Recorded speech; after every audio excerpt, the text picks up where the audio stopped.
So I'd like to introduce today's presenter. Tom Cuthbertson is VP of Regulatory Compliance at Omnitracs and has been in the industry for 25 years as both a carrier and supplier. Tom works closely with FMCSA and CVSA Driver Traffic Safety Committee. He is currently chairman of the ATA Technology and Maintenance Council, ELD, and Connect the Vehicle Task Forces. Thanks for joining us today, Tom. You want to get started? Yeah, thanks, Sarah. I'm glad everybody could make it. We have a good number of people up there. So some of the categories that you really have to look at in general to be compliant, I'd like to start with that. When there are significant technical requirements that may not be evident to people as they're going through this. There's quite a few security items that deal with government level security on NIST and FIPS type activity. We'll cover a little bit. Information electronically transferred to enforcement. There's a lot of things in here to address driver control, and it interacts with both the driver and the carrier. And there's a significant amount of diagnostics and malfunctions measurements in here that may not have existed before and did not exist in ELD. And they're pretty layered. We'll go through some of that. But before we get started, I'd like to start with a survey question here, and you can click on the button here and vote. And really, what aspect of an ELD mandate are you most concerned about? Is it the hours of service reporting to law enforcement, the way duty status changes are, which is not a whole lot different, data privacy and security, the driver setup and the provisioning, vendor self-certification process, or you're just not sure at this point? So, take a little bit of time here, take a look at that, and it'd be great if you could click on one of the answers, and then we'll look at how it's fallen out with some of the voting surveys. If you take time to do that right now, that would be great.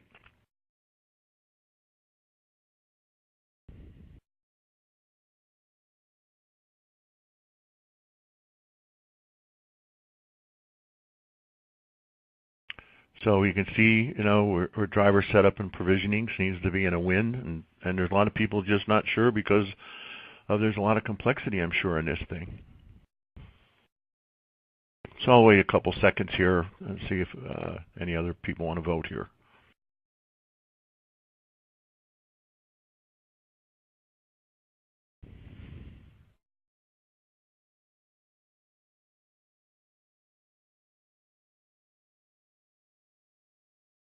Okay, with that, let's get started in some more details here. So there's a review of key items we want to look at in the mandate, and one of them is that the driver has to certify the logs. Wasn't really specified in AOBRD, but they go through there's a process defined in here that you need to be aware of when you're looking at products, that you need to present the ability for the driver to certify the logs at the beginning of the day and the closeout of the day. And if there are any types of edits given from a prior period, those things also have to be reviewed and certified. So it's not just look at it one time. There's multiple opportunities here. And there is also an option in there that says allow the drivers to say they're not ready to certify. But you're going to have to watch that, from a carrier standpoint and even from a driver, because if you don't have a certified log, that's going to cause other operational issues. So also, you need to be allowed to configure the use of a yard move and personal conveyance. Now, when I say configure, and I've seen people look at this in a different way, what it says in the regulation is that you can allow a yard move to be used and allow personal conveyance to be used. And I put on or off there because it's either you turn it on to use it or you turn it off. The problem is some people have taken an attitude that you can minimize the length or how long the yard move would be or how long personal conveyance would be. And that's not really the case, because if you put that in, it would generate an auto duty status to take you from a yard move to something else. And auto duty status is not allowed in the regulation. So when you're looking at products, watch for that. You need to allow a driver to edit and the back office to suggest edits. So the way it is now, since they put much more control into the driver's hand, the back office can generate edits, but they have to remain basically in a pending status until the driver accepts them or rejects them. because the driver has control there. There's intermediate positions, reports each hour when driving, and what that is, it's a location report every hour while the vehicle's in motion, not every hour while they're on duty. Make sure how you look at that one. And GPS recordings restrictions, those are in there, so that if a driver decides to be on personal conveyance and it's allowed by the carrier, that the GPS accuracy cannot be any better than 10 miles. And while you're doing any other event locations, it's no better than 1 mile. So I'll go through more on the diagnostics, but you need to make sure that devices meet the diagnostics and malfunction event recording. They're very layered, and data diagnostics or some type of GPS diagnostic can turn into a malfunction if it happens long enough.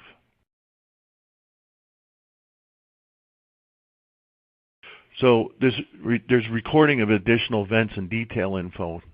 Make sure that this happens. Make sure that the log in and the log off, the power on and the power off of the CMV power is being captured and logged into the details of the log. That's where it needs to show. Right? When you meet the technical specifications for start and stop of motion, I'll go through them a little more, but those are very specific. They're not just I'm in drive, I can wait 20 miles or 20 miles per hour or something like that. It has to meet the enforcement, transfer, and security requirements.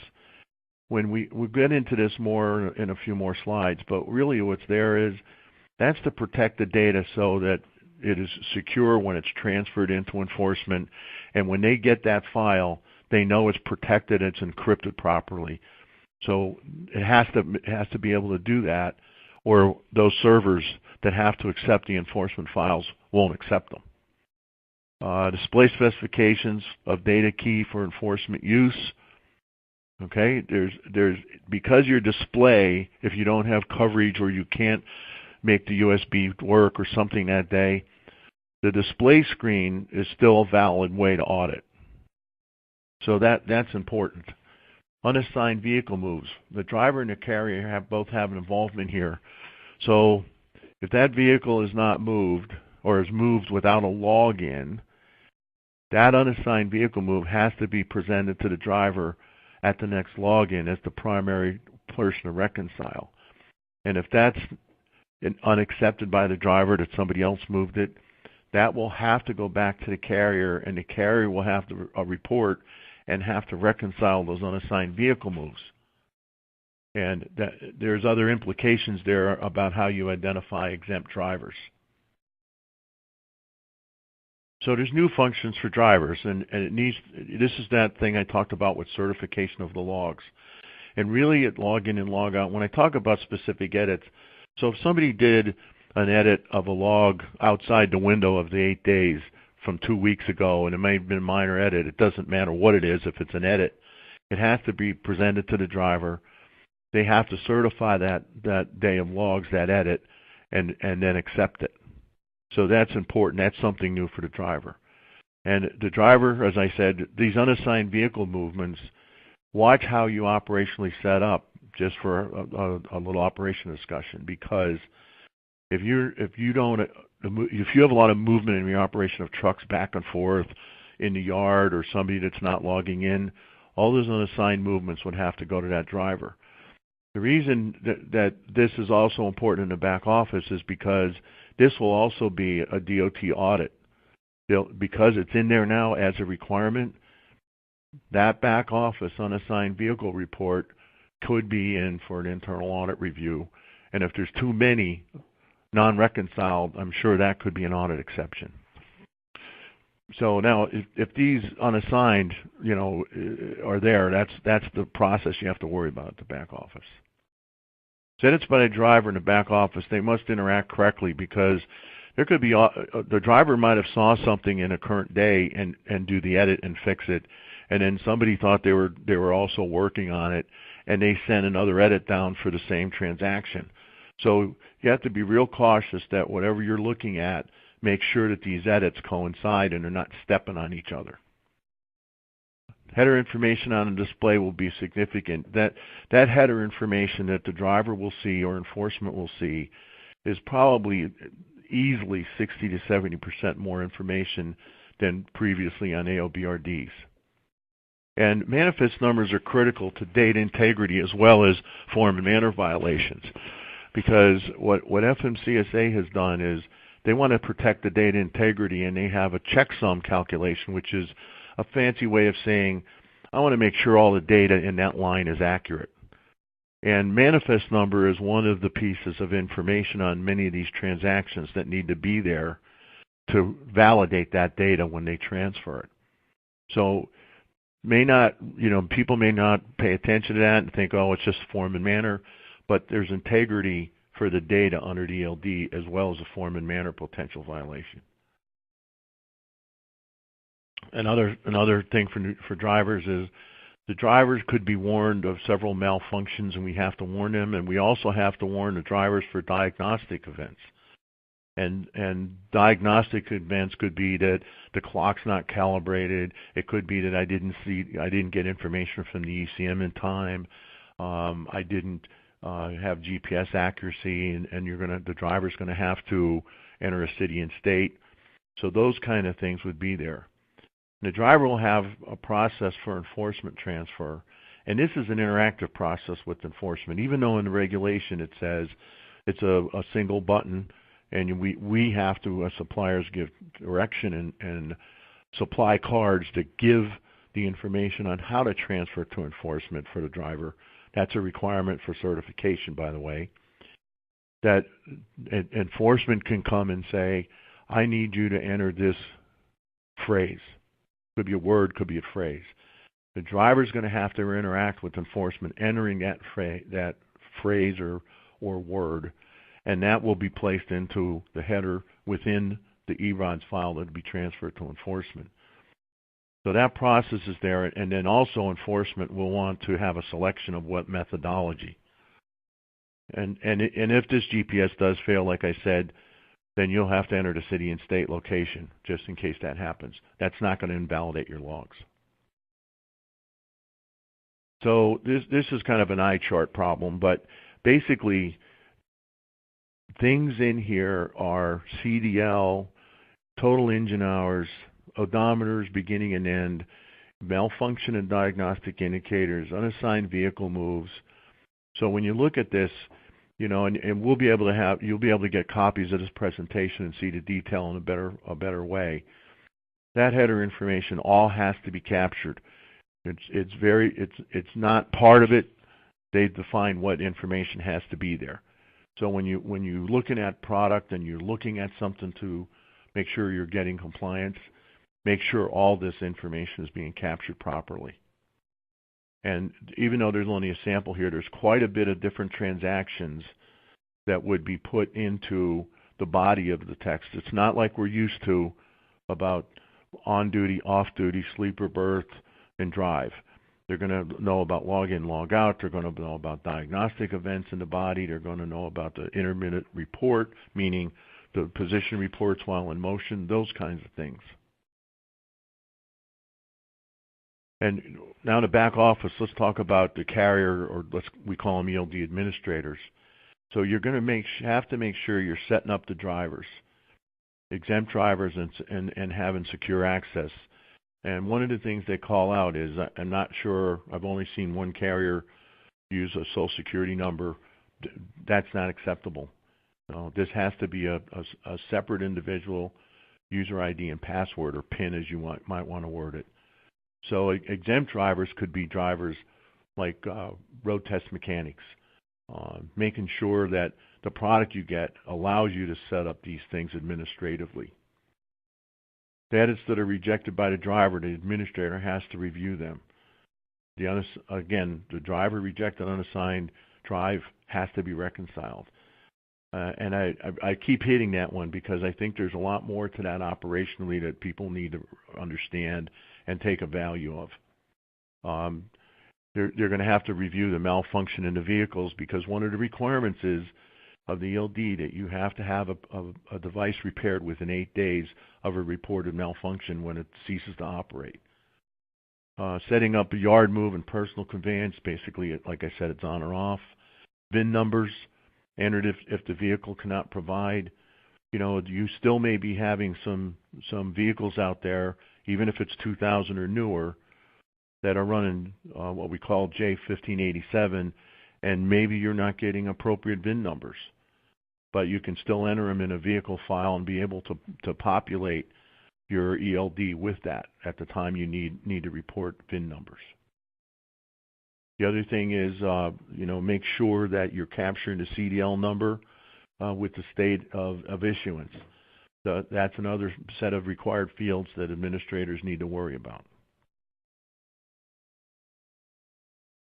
So on this ERODS file transmission, so this phrase I talked about has to be keyed and entered, because when this thing gets transferred and pulled down by enforcement to be put into their software under this, let's call it the ERODS program, all this information is there to make sure that they have the right driver and the right information because of the phrase they put in. And remember, when you're looking at providers, the provider cannot pick one from each box. And I've heard some people talk about that they decided to do web services and somebody decided to USB. That's not the way the regulation's written. The way the regulation is written is that you pick a telematics version or you pick peer-to-peer. And enforcement will pick one from each at whatever jurisdiction is. That's why the FMCSA wanted the supplier to pick two versions out of one category. And ERODS needs to be generated on the mobile device. So this isn't a situation, because if you look at the way this regulation was written, it was really written to be ELD device centric in the vehicle. Yes, they understand there's web services. Yes, they understand there's back office. But the ERODS file needs to be generated on the mobile device at the time for enforcement. Because what happens if you don't have wireless and you don't have it available at the time? You can't generate the file. So security, a lot of buzzwords here, right? But, look at these, and if you pull down this presentation or go see it, these are the actual terminology that's within that. So FIPS is a publication 197, so that's web services with email. You have NIST, right, which is a industry or government standard on guidelines for security, and many of the things that are in there are defined for SP 832. It's about a 60 or 70 page document. Web services, they define that the web services use a method called SOAP versus the other method a lot of people use is called RESTful, but FMCSA actually specified SOAP. Make sure you look at that when you're talking to your provider. The PKI has to be achieved and registered with FMCSA at the time of certification, and the PKI is there so that the file can be encrypted properly. And with Bluetooth, it's discoverable and generate random codes. So if somebody's just hooking up Bluetooth to a device and saying, "Oh, it's working now," it's not compliant unless it also generates a random code to match up the devices. And then the USB thumb drive, and this is more of that you have a powered USB thumb drive or drive on your device, because enforcement will have if they pick USB, they will have AES 256. This is a malware protected thumb drive. This is not your run-of-the-mill $10 thumb drive that you can buy at Staples or any store. This is more like $150 or $100 thumb drive that is malware protected and certified under this criteria. So some of the under the covers technical items that you should be made aware of. Motion must be detected at no more than 5 miles per hour. Now they use the term motion, but really let's just say this translates into drive. So when you reach 5 miles per hour, if that's what your threshold is set at, you will be in drive. There's no other criteria, and there's nothing else that identifies being in drive. So the stop of drive has to be detected in no more than 3 seconds. Now the reason for that is the only auto duty status in there and this is another feature that you want to make sure you look at, is that if somebody happens to be on roadbed, as we know it now, when you're on roadbed behind the wheels, you drive.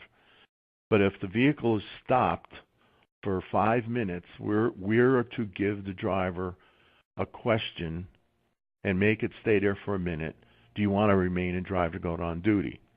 If the driver does nothing, we're to put the driver into an on-duty status, because then what will happen is they'll be able to start moving and pick up drive again as soon as they hit 5 miles per hour, which I guarantee you is not a long amount of time. So there's limits on recovery of ECM records. So there's so many seconds if your device is trying to get odometers and total engine hours and sensing drive, that if you do not get a reaction out of there, I believe it's in 3 seconds from the ECM, then you're talking about a diagnostic function on the ECM. And if it continues for more than, I think it's 30 minutes and 24 hours, then you have a malfunction broken device. So exempt driver, recording a motion segment. So if you do define an exempt driver, we're still requiring motion segments, but we're not generating a full log. Now the data locations, what it says in the regulation is, this is the National Geographic file called GNIS database. And what it's looking for is the populations of 5,000 or greater. Now you may have a supplier that wants to go lower in the population. That's not a problem. But that's the minimum requirement to have consistent names. So you can, like I said, you can do more, but it has to meet at least that the GNIS databases is the core.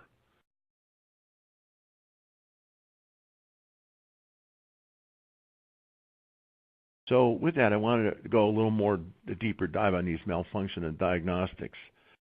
So all the diagnostic events are there before they become a malfunction, basically. So this is the table actually out of the regulation. It says you have a power compliance, you have an engine synchronization compliance, which is the ECM talking to the device. There's timing compliance, position, which is the GPS also, data recording, meaning when you record a transaction in here, an event, you have to have all the data elements. And if those data elements not are available at the time you have to record the event, then that becomes a data exception. Data transfer, we have to do an internal test that the transfer mechanism is functioning every 7 days. And if this data transfer mechanism isn't functioning every 7 days, then we have to go through a cycle of testing it every day for the next 3 to ensure it's working properly. Now there's they have a category of other because there's some things that can be there, right? Maybe somebody's using Bluetooth on a mobile device to talk to the engine. Well, that could be a data diagnostic if Bluetooth's not functioning. So those things are there, and this is kind of another roadmap item to take a look at, right? So that you know that the devices you're looking at comply to this regulation. And I put a couple things in here. So if you're not receiving engine synchronization for 30 minutes and 24 hours and power compliance, this is when it turns into a malfunction.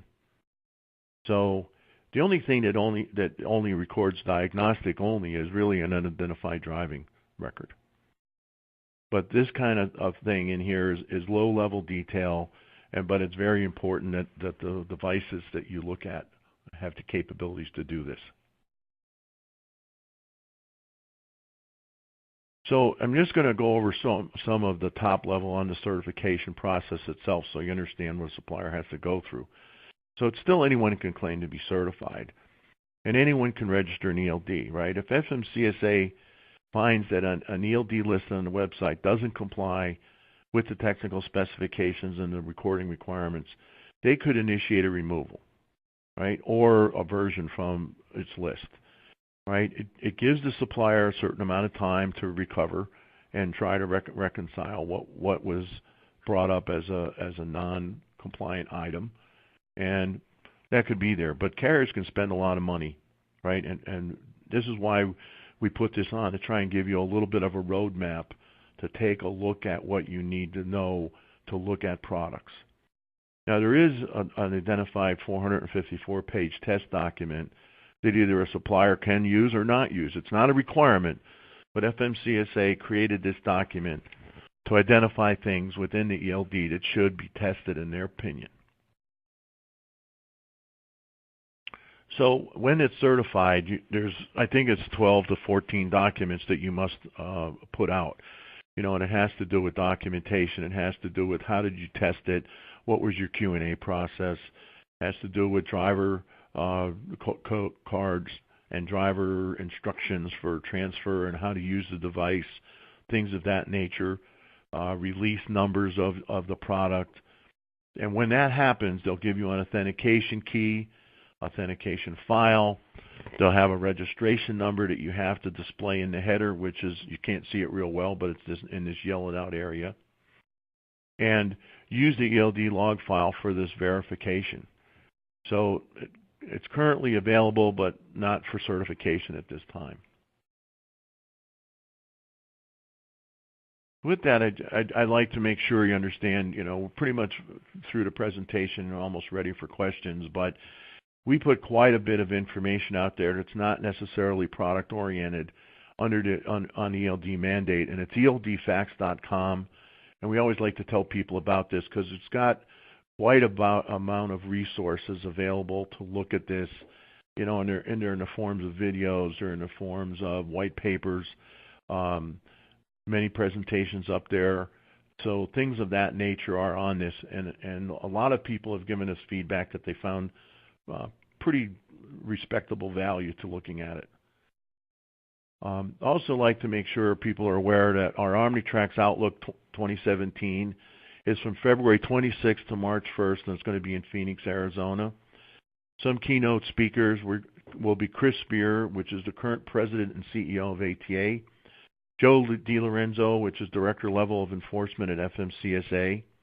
We're going to hold an ELD mandate roundtable discussions. We'll have how to comply breakouts, and full registration and day passes are there. And you can look at it at Omnitracs.com Outlook. So with that, I think we'd like to start to go to some questions.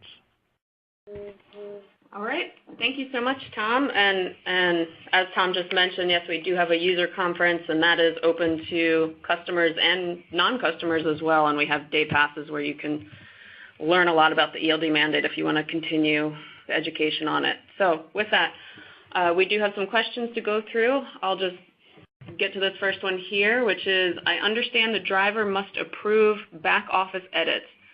Do driver edits have to be approved by the back office? No, well, the driver edits, the driver has control of those edits. So in the vehicle, the driver can perform the edits, but the back office, there's no allowance right in there for the back office to approve the driver edits. They put the control in the hands of the driver. So it really goes the other way. So if there's edits by the back office, right, they have to be down and the driver can accept or reject them. So they're in a pending mode. Can't update the logs in the back office till the driver interacts and says, I agree. Okay, thank you. Now, for a fleet that does not have ELDs of any kind installed and they're starting from scratch, how long does it typically take to get fully up to speed? 6 months, a year, less time than that? Well, it's going to be different. I mean, I've seen fleets where I think if you use this 30, 60-day window, I don't think you're much beyond that. Learning curves, drivers are just like regular people on learning curves, right? You get a group of maybe 20% that will learn this and pick up on it within a week. And some people I've seen it understand it in days because they had a good handle on what logs were all about. Some people just have trouble with technology, and it's going to take several weeks, to get them through it, and maybe a couple of retraining sessions. But for the most part, people are that I've seen with my experience, firsthand experience, had been, within 60 days, depending on how big the fleet is, and how much time people spend on training and awareness and touch and base, in that 30 to 60 day range. But I'm never say never on anything. It's not that you couldn't have a straggler that may have very much difficulty not understanding it. That's going to happen. I don't care who, it's the same way in any learning curve. Thanks, Tom. And if you don't mind going over some of the timeline, again, we are getting a lot of questions about the timeline. So sure, when this law actually takes effect. Yeah, so here's the timeline of what started, right? So the regulation was issued, people are arguing whether it's the 16th or the 15th of December 2015. So what it established was that there was a 2-year compliance date, and the compliance date as it's being published right now is December 18th of 2017. So that's when any new device being put on the market or pushed out into a truck that has not already been put into a truck, like an ELD. So if there's nothing in the vehicle as of December 18, 2017, that has to be an ELD compliant device. Now, if a carrier or even if you haven't had a device, you install it in your vehicles prior to December 18th of 2017, then you come into the grandfather clause. And the grandfather clause is if you have a device called an AOBRD, which is the current regulation, in your vehicles being used, right, as your record of duty status recording, that can be used for an additional 2 years beyond the compliance date. So that goes out to 2019, December 18th or 19th of 2019. So that's, in a nutshell, that's kind of the timeline. Now, as Joe DiLorenzo will put it in, we're maybe in a little messy state, right? Because people could put ELD devices out. They can continue to create and issue AOBRDs.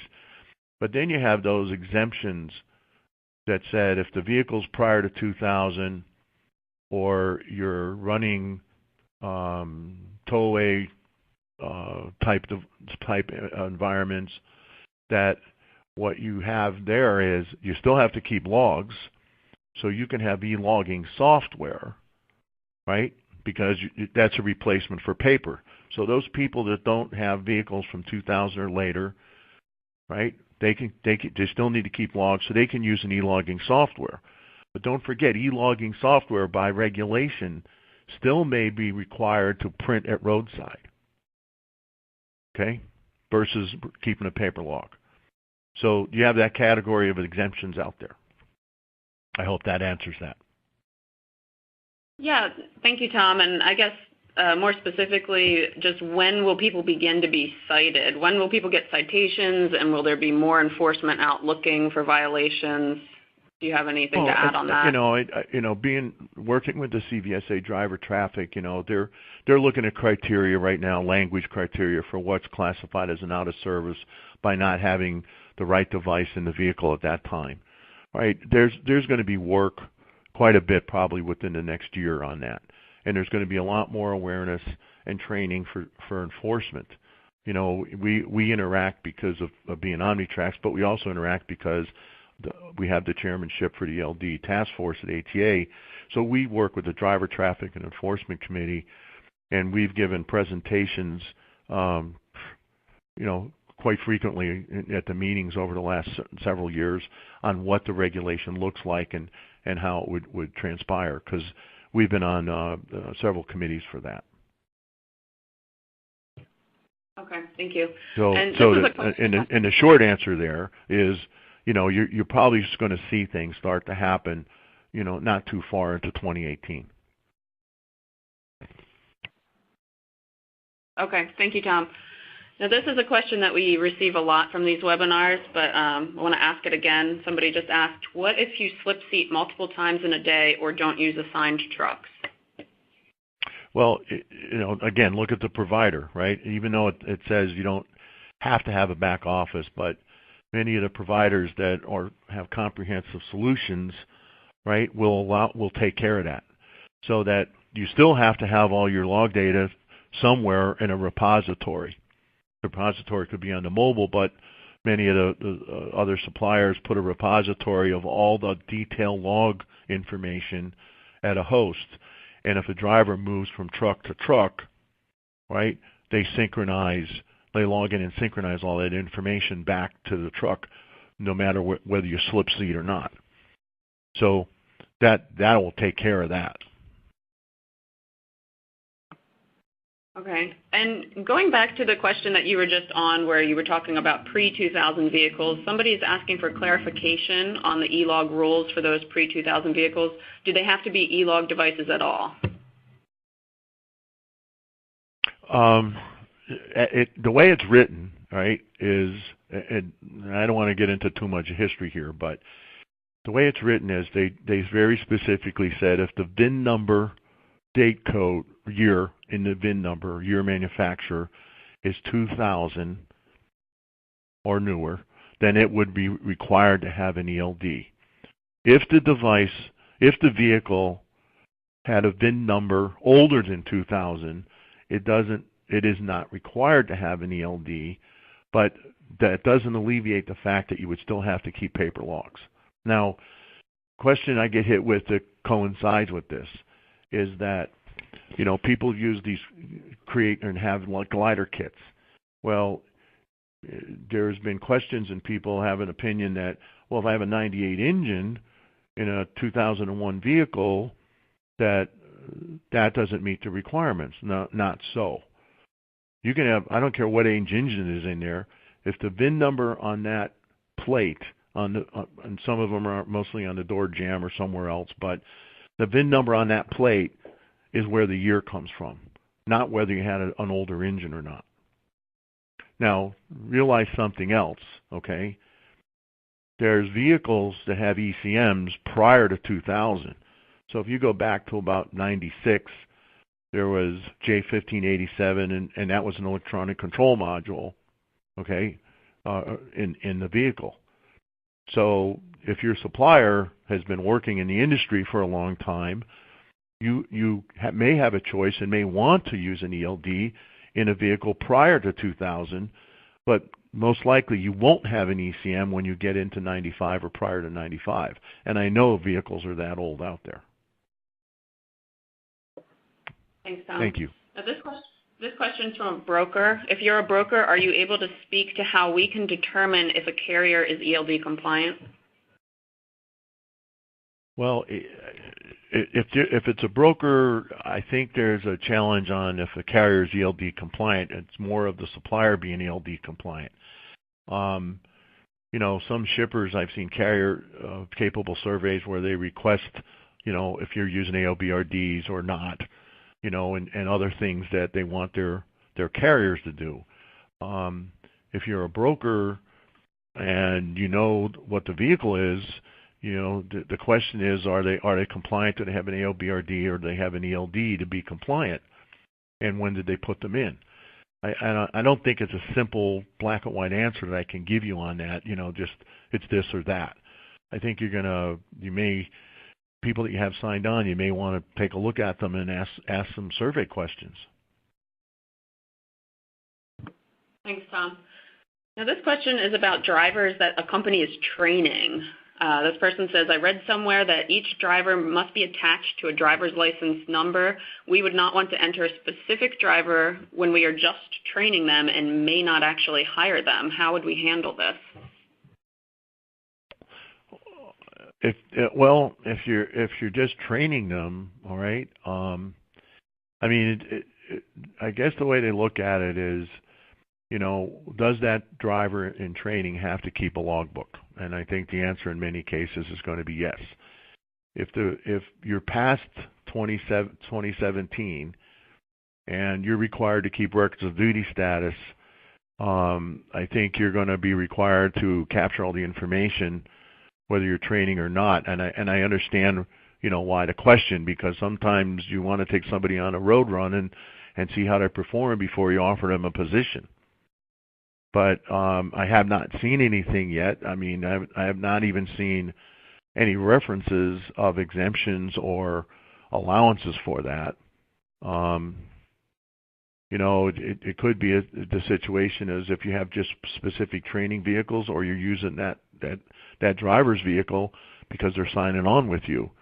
So I don't think I have a simple answer for you, and I apologize for that, other than trying to fall back on here's what the language in the regulation says. Thank you, Tom. Now, going back to the enforcement topic, so will the federal government or state enforcement officers be ready to handle ELD data starting in 2017? Are they up to speed? Do you know how they're doing? No, I think it's going to be late towards the end of 2017 into 2018. I think there's been some things. FMCSA has a web page on ELDs, and they have an area for enforcement, and they have an area for suppliers and carriers and drivers. And I think I've seen things up there that, enforcement won't be ready till later into 2017 into 2018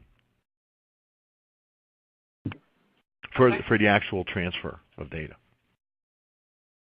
Thank you. And that depends on FMCSA being ready with some tools. All right. If you have an ELD that is uncertified, will you have to replace all of your ELDs? Well, okay, if we're asking a generic question on ELD, if it's up until 2017 and you have a device that's not certified, you don't have to replace it, right, until you get into a situation after 2017. It's a situation is that's when you have to be registered by the end of 2017. So a supplier could be working on it and could be up there, right, and be compliant by then. Thanks, Tom. So we are receiving a lot of questions about, is my company required? Are we exempt? So one of these is just, are all companies subject to the new mandate? Is there a certain age or size of the fleet that are determining factors? If you could just go over that, that might help with a lot of questions we're receiving. Okay, well, the bottom line is if your vehicles are 2000 or newer, and if your drivers are already required to keep records of duty status, then that's, in general terms, that's required to have ELDs. If you just have tow-away drivers, part of them may not tow-away drive-away, they're not subject to requiring it. If you comply to the short-haul rules, you're not required to keep records of duty status. So if your drivers comply to that, you don't have to keep rods. Now, one of the things you have to remember on the short haul is that if you break the short haul requirements more than 8 times in a 30-day rolling period, you're going to have an ELD for 30 days, right? And you're going to have to use that. And it's driver by driver. It's not the fleet.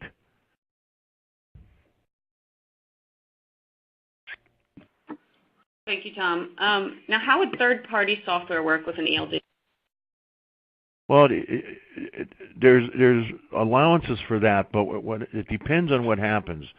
When you look at this, if you have third-party software, you're going to have to take a look at that they're not doing any automatic duty status changes with this third-party software because the driver has to interact. The driver has to make the decision that they're putting themselves into on-duty, off-duty, or sleeper berth, their duty statuses. So if you have third-party software, it's not that it can't be used, but it may require that now you're certifying third-party software with an ELD. So you have to look at it, and you have to be careful on how that's being implemented. Thank you, Tom. So I think we have time for one more question. And this is from an owner-operator, fleet of one, Sure. car carrier running a 300-mile radius interstate. Are we still required to comply with the ELD mandate? Well, if you're running 300 miles, right, you already broke the 100-mile air rule. So that means you're required to keep records of duty status. So if it's that simple and your truck's a newer vehicle, meaning newer than 2000, then that's a requirement to have an ELD, right? Now the requirement doesn't fall, until the date, right? You don't have to have one until the end of 2017. But after that, you would need to have one. Because I again, without knowing your actual circumstances, it sounds like that you're running, a 300-mile radius, could be interstate, and required to keep record of duty status. I'm sure you must have to keep a logbook now. So that says yes, you'd probably have to have one. All right. Thank you so much, Tom. So I think we're going to wrap things up now. I know that there were more questions, and a lot of them are, do I need to comply? So if you're unsure if you need to comply, we do encourage everybody to take the ELD compliance assessment, which there's a link to it on the bottom right of your screen. So you can go ahead there and click it, and then email us info@omnitracs.com if you have any further questions. We also had questions about where to get the most comprehensive information on the latest and greatest with the ELD mandate. I know Tom mentioned it at the end of the presentation, but eldfacts.com is where we keep a lot of information on the latest news about compliance. So you should bookmark that and check on it, every week to get the latest information. So thank you again, everybody, for joining us. Thank you, Tom, for answering all those questions. Right. Hope everybody has a great day. Right, great. Thank you, everybody, for attending, and really appreciate it. A lot of good questions. Goodbye, everyone.